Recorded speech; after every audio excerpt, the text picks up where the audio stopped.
Boa noite a todos. Hoje a gente vai dar início à nossa penúltima aula desse projeto, que é a última aula de conteúdo.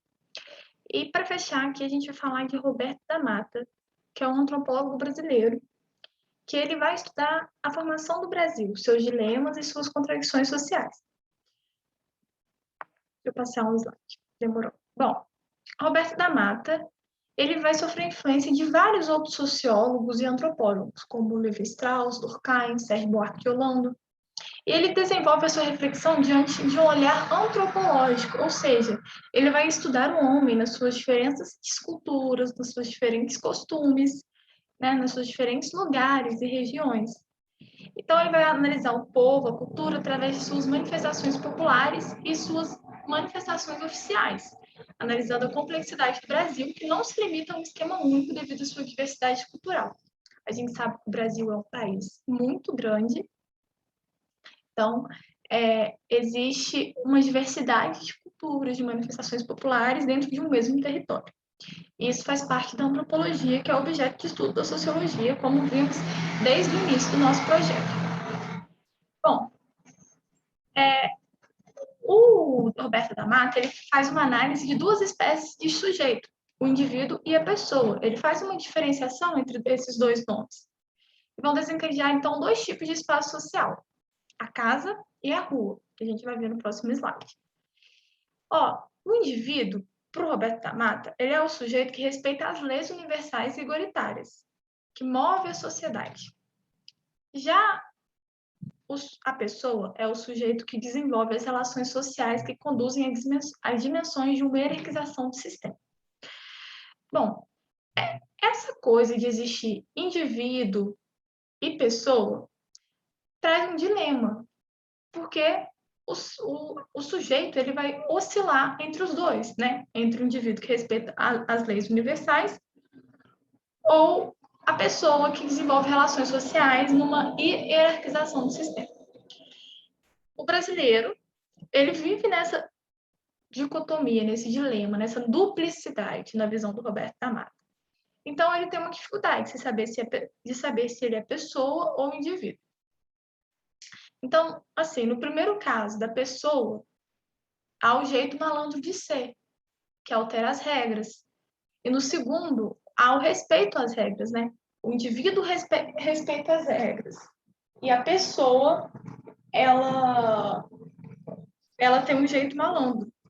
Que lá na frente vai desencadear uma outra especificidade do brasileiro, que é o jeitinho brasileiro. Uma coisa bem marcante na obra do Roberto da Mata. Então, aqui tá, o jeitinho brasileiro é o jeito malandro de ser. Essa coisa da gente burlar alguma regrinha ou outra, né? Até para dar conta de lidar com as burocracias. Vivemos um país bastante burocrático também. E no âmbito coletivo, surge a relação do privado e do público, a rua e a casa. O que seria isso? Aqui, ó, rua e casa.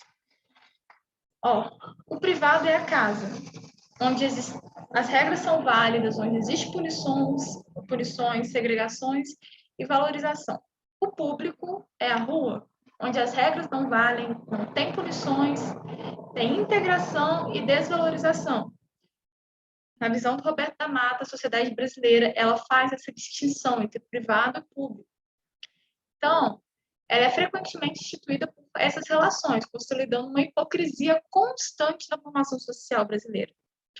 Pois, às vezes, a gente tem regras muito válidas para o que é privado e desrespeita o que é público.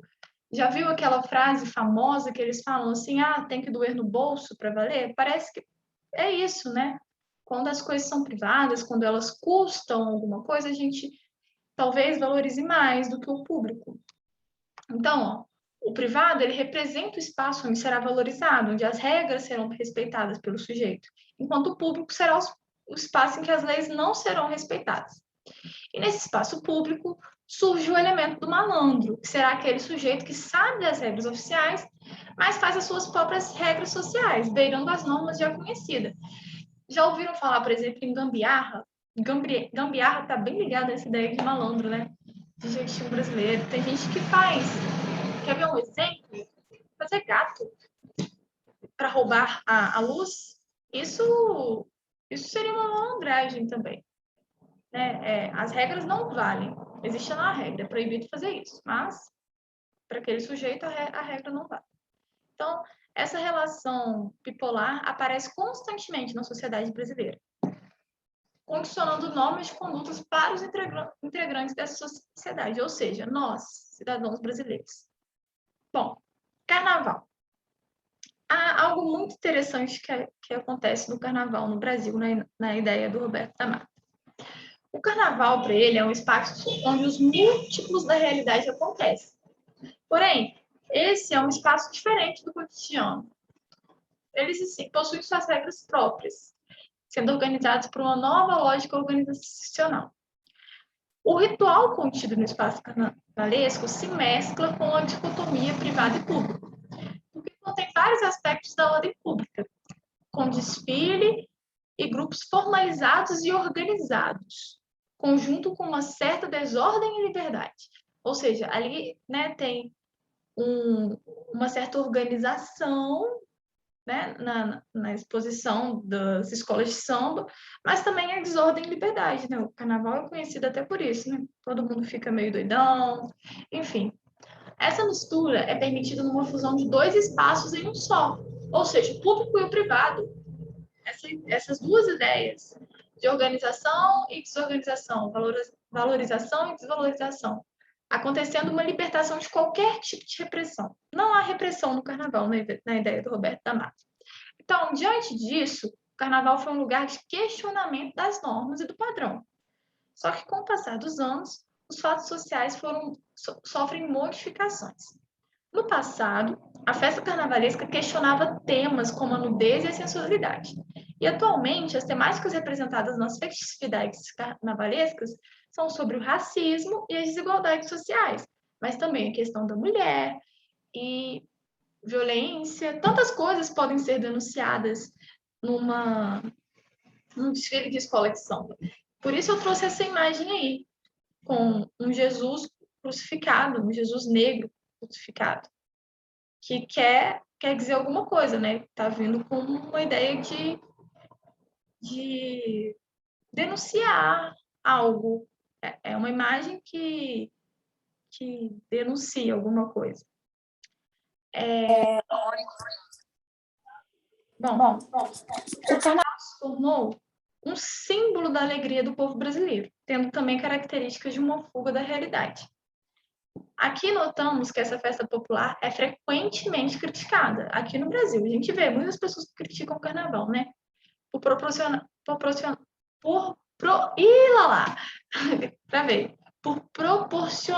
ao sujeito um processo de alienação. Entretanto, torna-se também um espaço de transformação dos padrões da sociedade. Então, a gente viu, o carnaval é um espaço para denúncias, para talvez dar um grito de liberdade, falar alguma coisa que não está legal, no sentido de quase uma manifestação. Por exemplo, essa imagem aqui é uma imagem clara de manifestação, que talvez pode chocar. Para alguns pode ser algo ofensivo, né, por estar associado à imagem de Jesus, mas é no sentido de causar impacto em quem vê.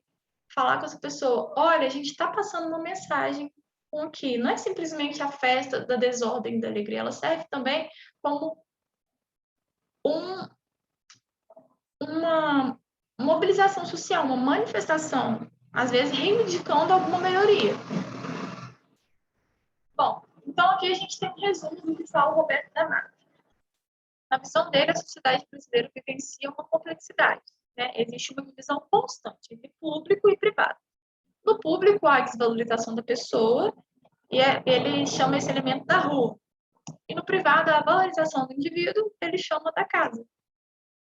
Bom, aqui é uma informação extra, porém, que eu considero importante, sobre o jeitinho brasileiro.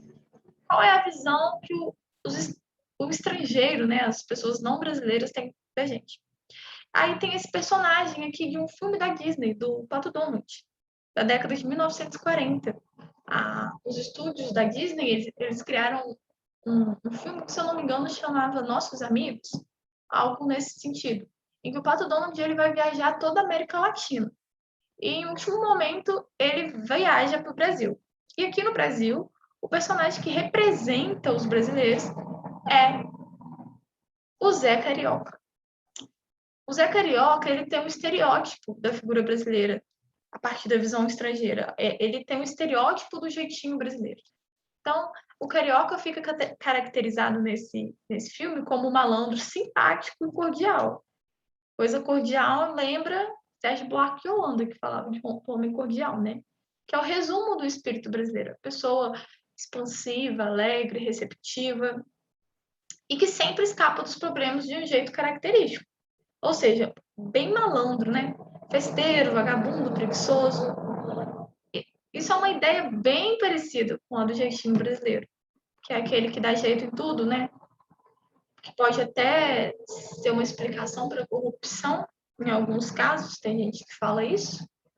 Enfim, é somente uma curiosidade, já não é algo que o Roberto da Mata fez, mas esse estereótipo brasileiro parece estar bem fixado na cabeça dos estrangeiros. Bom, tem duas questões. Texto 1. 21 anos, algumas apólices, um diploma. Podes entrar no parlamento, na magistratura, na imprensa, na lavoura, na indústria, no comércio, nas letras ou nas artes. Há infinitas carreiras diante de ti. Nenhum ofício me parece mais útil e cabido que o de medalhão. Tu, meu filho, se não me engano, pareces dotado da perfeita inópia mental, conveniente ao uso deste nobre ofício. No entanto, podendo acontecer que, com a idade, venhas a ser afligido de algumas ideias próprias, urge aparelhar fortemente o espírito. Em todo caso, não transcedas nunca os limites de uma invejável vulgaridade. Esse é um trecho do Machado de Assis, escrito em Teoria do Medalhão. Bom, texto 2. É um texto do Roberto da Mata. De fato, existem medalhões em todos os domínios da vida social brasileira. Na favela e no Congresso. Na arte e na política. Na universidade e no futebol. Entre policiais e ladrões. São as pessoas que podem ser chamadas de homens, cobras, figuras, personagens, etc. Medalhões são frequentemente figuras nacionais. Ser o filho do presidente, do delegado, do diretor, conta como cartão de visitas. Tanto no texto do escritor tanto no texto do escritor Machado de Assis, como do antropólogo Roberto da Mata, a figura do medalhão corresponde a um fenômeno cultural recente e desvinculado do clientelismo, tem sua existência fundamentada em ideias liberais e democráticas de cidadania, consiste em um tipo social exclusivamente pertencente às elites burguesas, apresenta sucesso social fundamentado na competência acadêmica e intelectual, ilustra o caráter fortemente hierarquizado e personalista da sociedade brasileira. Bem, essa é uma questão que a gente pode fazer por eliminação ou simplesmente por interpretação, indo direto na alternativa. A alternativa correta aqui é a letra A. A letra E. Os dois textos, eles ilustram o caráter fortemente hierarquizado e personalista da sociedade brasileira. Ou seja, tem esse aspecto do indivíduo muito forte e de hierarquia. O que fica claro quando fala assim, ser o filho do presidente, do delegado, do diretor. Está parecendo algo assim, como status social. E aqui também, ó, no texto do Machado de Assis, 21 anos, algumas apólices, ou seja, alguns bens, né? Um diploma. Não é uma pessoa qualquer, né? Tem algum nome também, algum status, algum prestígio. Bom, por eliminação, a gente vai nas outras. Corresponde a um fenômeno cultural recente? Não, a gente vê que lá no Machado de Assis já existia esse fenômeno e não é desvinculado do clientelismo. Então, tem sua existência fundamentada em ideias liberais e democráticas? Não tem, a gente não está vendo algo democrático, a gente está vendo algo mais individual, mais personalista. C. Consiste em um tipo social exclusivamente pertencente às elites burguesas? Não, não. Aqui mesmo fala, ó, na favela e no Congresso, na arte e na política, ou seja, em toda a dimensão social, não é só na elite. E apresenta sucesso social fundamentado na competência acadêmica e intelectual. Não, não é a competência. É sim essa coisa de ser filho do presidente, do delegado, do diretor, que nada tem a ver com competência, mas uma coisa de individualismo mesmo, nepotismo, enfim, mais ou menos essa é a ideia. Por isso fica claro que a letra E, a única alternativa aqui no sexto. Uma questão fácil essa, seja por eliminação ou pela interpretação também. Aqui, mais uma questão. Ó, o ministro Ricardo Lewandowski, do Supremo Tribunal Federal, negou o pedido de juiz do Rio de Janeiro que reivindica que a justiça obrigue os funcionários do prédio onde esse juiz mora a chamá-lo de senhor ou de doutor, sob pena de multa diária. Na ação judicial, o juiz argumenta que foi chamado pelo porteiro do condomínio de você e de cara, e que ouviu a expressão "fala sério" após ter feito uma reclamação. Texto 2. Você sabe com quem você está falando? Não parece ser uma expressão nova, mas velha, tradicional entre nós. Na medida em que as marcas de posição e hierarquização tradicional, como a bengala, as roupas de linho branco, o anel de grau e a caneta tinteiro no bolso de fora do paletó se dissolvem, incrementa-se imediatamente o uso da expressão separadora de posições sociais para que o igualitarismo formal e legal, mas cambaleante na prática social, possa ficar submetido a outras formas de hierarquização social. Considerando a análise do antropólogo Roberto da Mata, o fato descrito no texto 1 pode ser corretamente interpretado como resultante da contradição entre igualitarismo liberal e autoritarismo cultural, da plena assimilação cultural dos ideais iluministas de cidadania, das tendências estatais de controle totalitário da existência cotidiana, da superação das hierarquias sociais pela universalização ética, da hegemonia ideológica da classe operária sobre a classe burguesa. Bom, de cara, a gente já elimina a letra E. Hegemonia ideológica da classe operária sobre a classe burguesa não está falando sobre isso. A gente também elimina de cara a letra D, que está falando da superação das hierarquias sociais pela universalização ética. Não é isso que está acontecendo. A gente está vendo clara presença de hierarquia, né? Quando o juiz quer exigir que chamem ele de senhor ou doutor, ou mesmo aqui que está falando essa ideia do você sabe com quem você está falando, quando uma pessoa, né, coloca uma posição superior à outra, também é compatível com a ideia de hierarquia. Olha, a B também a gente pode descartar, olha, da plena assimilação cultural dos ideais iluministas de cidadania. Vamos retomar lá o que eram os ideais iluministas, né? É liberdade, igualdade e fraternidade. Não estamos falando de igualdade aqui, né? O juiz ele quer ser chamado de doutor, de senhor, não pode ser chamado de você como um qualquer, entre aspas, né, gente? Então, não está falando isso. Aí sobra a A e a C, ó. A, da contradição entre igualitarismo liberal e autoritarismo cultural, das tendências estatais de controle totalitário da existência cotidiana. A C também a gente pode eliminar, porque não está falando sobre isso, né? De controle totalitário da existência cotidiana. Então, a gente fica com a A. Existe uma contradição entre igualitarismo liberal e autoritarismo cultural. Essa ideia de autoritarismo cultural que está ligada à hierarquização, que é o que a gente consegue captar tanto no texto 1 quanto no texto 2. Aqui termina a aula do Roberto da Mata. Agora nós vamos para a próxima aula. Que está aqui. Também será bem rápida.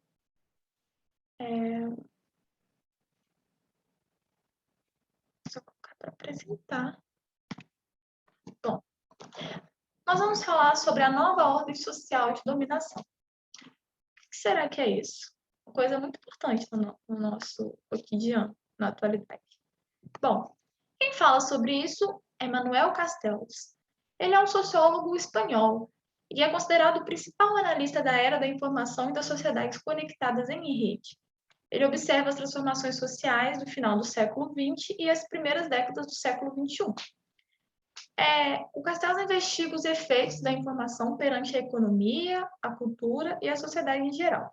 Analisa a configuração da sociedade dependente do acesso à internet e aos dispositivos móveis, denominados pelo sociólogo como sociedade em rede, ou seja, sociedade conectada através da internet. Então, é uma sociedade que vivencia conjunto uma realidade virtual, afetando a forma da economia, da tecnologia e a própria informação entre os seres. Ou seja, ele vai estudar como que a internet vai afetar todo o sistema social, tudo que rege a nossa vida em sociedade. Essa seria a ideia principal. Bom, para ele, a gente vive um novo mundo a partir do advento da internet. E que a economia, ela tende a se mudar conforme essa nova perspectiva. Então, vão criar novas formas de transações econômicas, como a criação de moedas virtuais, o Bitcoin, e mais recentemente, eu pensei na criação do Pix. Hoje em dia, o Pix está servindo para pagar tudo, né? Se a gente for na feira, as pessoas aceitam Pix. Ou seja, não tem mais uma moeda de papel, né? As transações acontecem ali pelo celular. No seu celular, eu mando dinheiro, né? Do seu celular, você manda dinheiro para quem você quiser ou recebe também. Bom, essa sociedade em rede, né, conectada, interligada através da internet, ela é movida pelo capitalismo informacional, ou seja, um sistema que é competitivo, produtivo, tecnológico e capaz de funcionar interconectado em escala planetária. Entretanto, a internet proporciona ao sujeito uma comunicação livre, que só que essa liberdade depende de atores sociais. Esse movimento emerge elementos de resistência contra as forças de dominação nessa sociedade em rede. Então, bem, a sociedade ela vai proporcionar uma comunicação livre, né? Só que vai depender também de quem faz essa comunicação, como é feita. Isso pode trazer problemas ou soluções, né? A gente vai entender melhor no próximo aqui. Então, essa comunicação da internet, na visão do Manuel, vai trazer redes de indignação e esperança. Existem novas formas de comunicação da nossa sociedade, né? A sociedade em rede. De modo que surgem novos caminhos para uma autonomia comunicacional, atingindo mais indivíduos. Isso é bem evidente, né? Se antes você mostrava foto, por exemplo, para uma pessoa, hoje você posta no Instagram e milhares e milhões de pessoas podem ter acesso à sua foto. A comunicação acontece assim, às vezes você quer dar uma notícia que se fosse antes do advento da internet ia demorar muito mais tempo, porque você publicar também para 5.000 pessoas verem ali no mesmo momento. Então, surgem novos caminhos para uma autonomia comunicacional atingindo mais indivíduos. Um exemplo dessa autonomia comunicacional podemos observar nas redes sociais digitais, que orientam ações deliberadas e amplamente desimpedidas, reconfigurando os atos dos movimentos sociais atualmente. Bom, os movimentos sociais conseguem dissipar suas ações em novas formas de lutas sociais com uma enorme velocidade. É o que aconteceu no Brasil com as manifestações. Tem acontecido até hoje, desde 2014 começaram manifestações por conta de aumento do preço do ônibus, né? E aí foram surgindo várias outras manifestações, até que sucedeu o impeachment da presidente Dilma. E desde então, o Brasil acontece muitas manifestações, a gente pôde ver ao longo do ano aquela manifestação de Vidas Negras Importam, foi toda combinada pela internet. Existem manifestações pró e contra o Bolsonaro, tem dos dois lados. Geralmente são combinadas na internet. A gente vê também sempre muita foto, muita filmagem, muita divulgação, né? Então, assim, é uma rede de indignação onde as pessoas vão lá expor ideias, né, que estão insatisfeitas com algo, né, reivindicar melhorias. E com isso também é uma esperança, né, quando a gente manifesta acreditando que algo vai melhorar. Então, os movimentos sociais, eles conseguem dissipar suas ações e novas formas de lutas sociais com uma velocidade enorme através das redes sociais. Então, é uma resposta à velocidade que a tecnologia impõe ao indivíduo, que obsoletiza todos os materiais em detrimento de outros.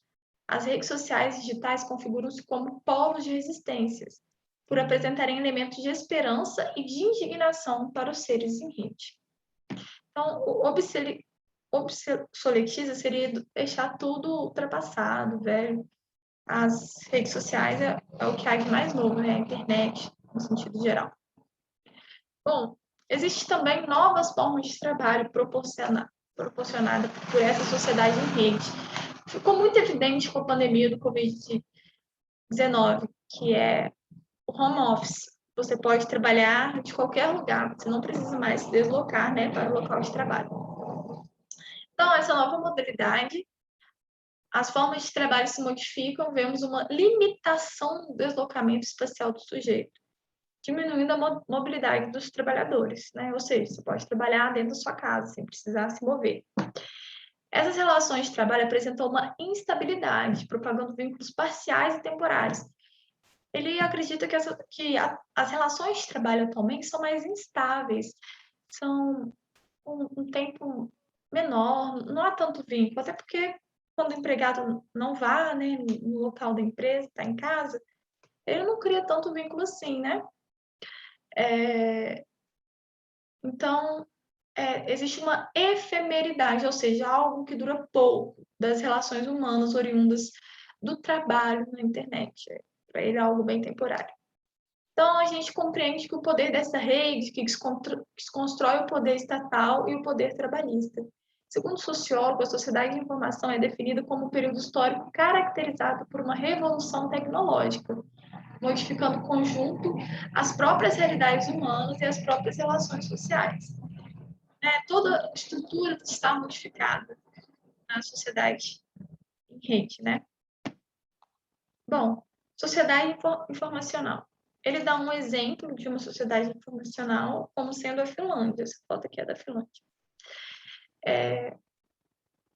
Nesse país, segundo o autor, há um privilégio do bem-estar social. O bem-estar social está em primeiro plano.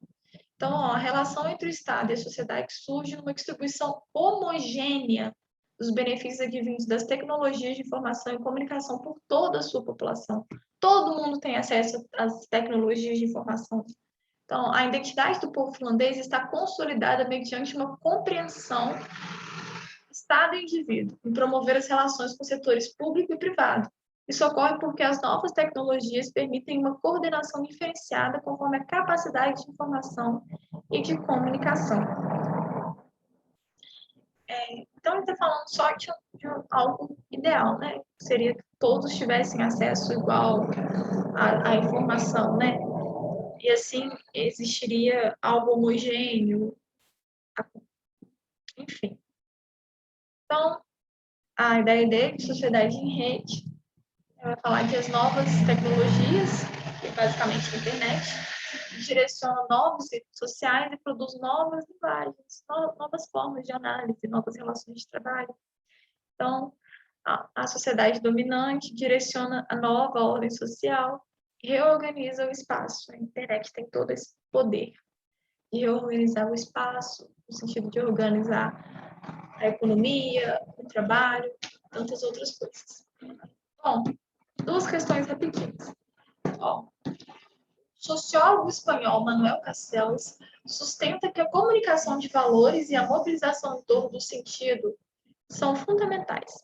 Os movimentos culturais, estendidos como movimentos que têm como objetivo defender ou propor modos próprios de vida e sentido, constroem-se em torno de sistemas de comunicação, essencialmente a internet e os meios de comunicação, porque esta é a principal via que esses movimentos encontram para chegar àquelas pessoas que podem eventualmente partilhar os seus valores, e a partir daqui atuar na consciência da sociedade no seu conjunto. Em 2011, após uma forte mobilização popular via redes sociais, houve a queda do governo de Hosni Mubarak no Egito. Esse evento ratifica o argumento de que A internet atribui verdadeiros valores culturais a seus usuários. A consciência da sociedade foi estabelecida com o advento da internet. A revolução tecnológica tem como principal objetivo a deposição de governantes antidemocráticos. Os recursos tecnológicos estão a serviço de opressores e do fortalecimento de suas práticas políticas. Os sistemas de comunicação são mecanismos importantes de adesão e compartilhamento de valores sociais. Bem, essa questão tá aqui uma palavra bem importante só para a gente saber o significado. Ui, mudei sem querer.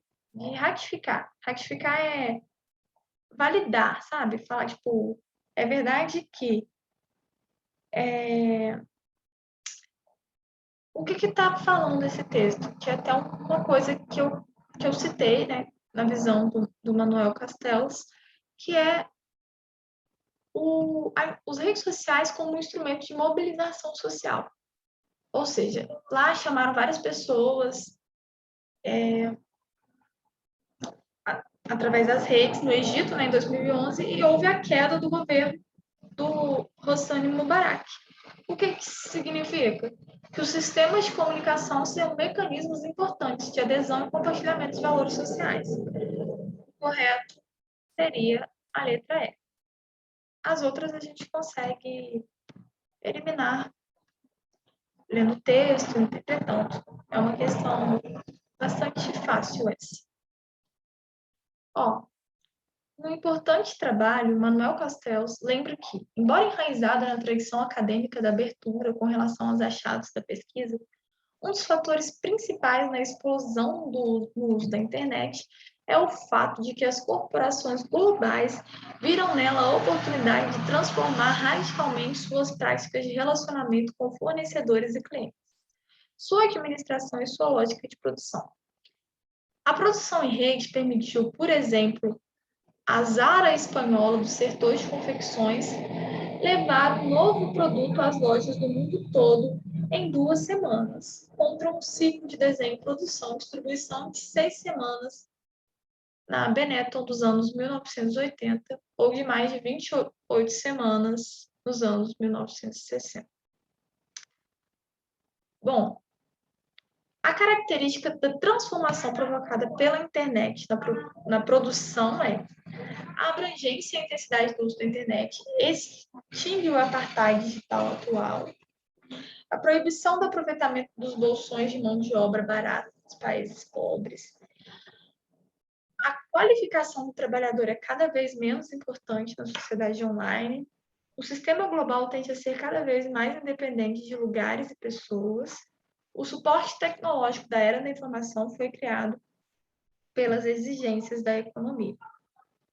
Bom, nesse caso aqui, a resposta correta é a letra D. O sistema global ele tem que ser cada vez mais independente de lugares e pessoas. Ou seja, né, há uma mecanização do trabalho cada vez mais. E também é independente de lugar, né, nesse sentido de mecanização, independente de pessoas, independente de lugar, porque a comunicação é rápida, ela é globalizada, ela acontece instantaneamente em todo mundo. E aqui termina a aula.